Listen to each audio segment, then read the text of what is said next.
Therefore, through knowing all the causes, we come to understand there is no contingent event.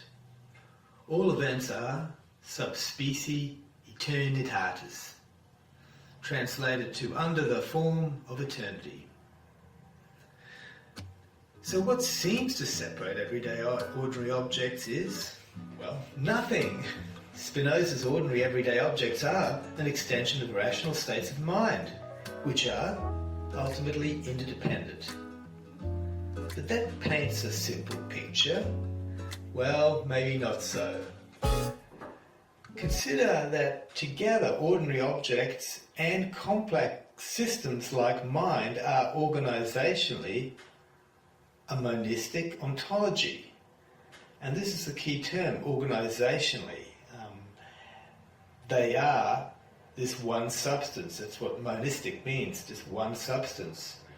Now that could mean different things to different people, but a familiar example is just materialism as we have it, the belief that there is this stuff in the universe and it's got in a very basic form. We can measure it through solid states or liquid states, gas states, plasma, which is ionized state of matter, which is in the sun, for example, or stars.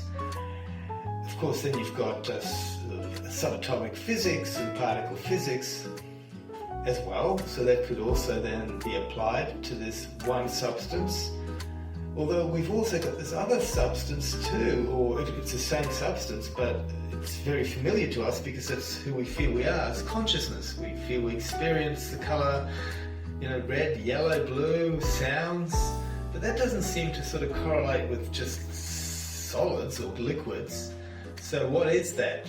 Well, a monist would say that could be all, you could organise it. So in one principle, we could organise consciousness to be just complex, computational bits of information in the brain that's coded within electrons, for example, so giving some account.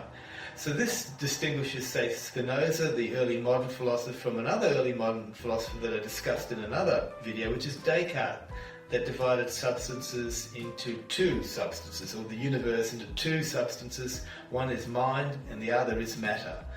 And that division had a very clear, distinct division where they were two. And the problem was interaction. How do you interact in the mind and the body? Well, Spinoza critiqued that and came up with this notion of this one substance.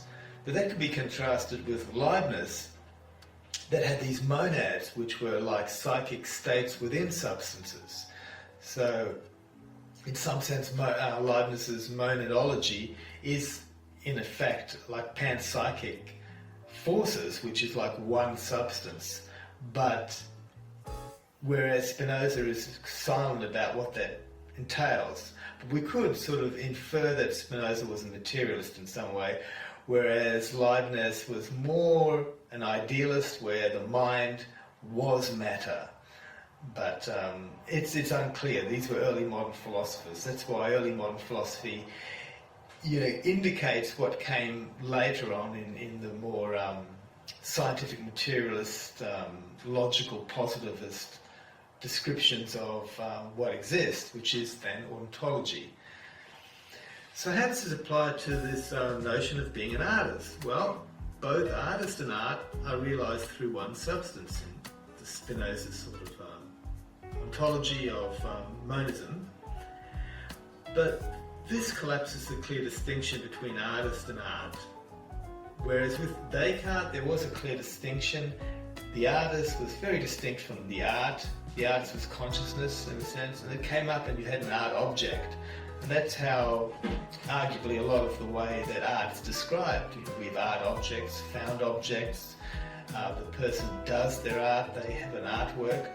And that's not so clear from this functionalist account that Spinoza is giving. That collapses the boundary between the two.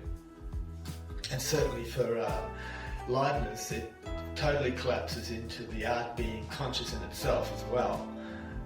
But it's probably Spinoza's a bit more familiar to us, whereas Descartes is a standard methodology that's usually employed when we think of ourselves as an artist in relation to the artwork.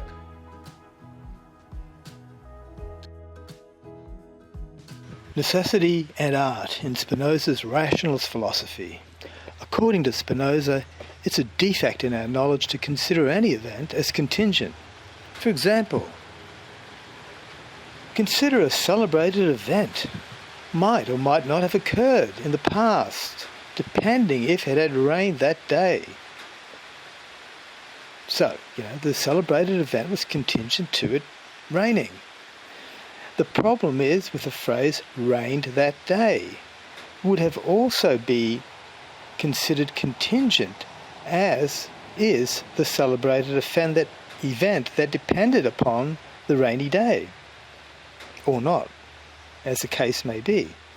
So, for Spinoza, there is just one substance, not two substances like there is for Descartes in the mind-body dualism, that would be necessary for all events that are relational to substance by definition, and so necessary.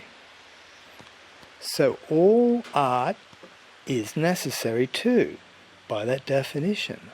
All art is of one primordial substance, with no process that makes art different from that substance. Therefore, there is no contingent art.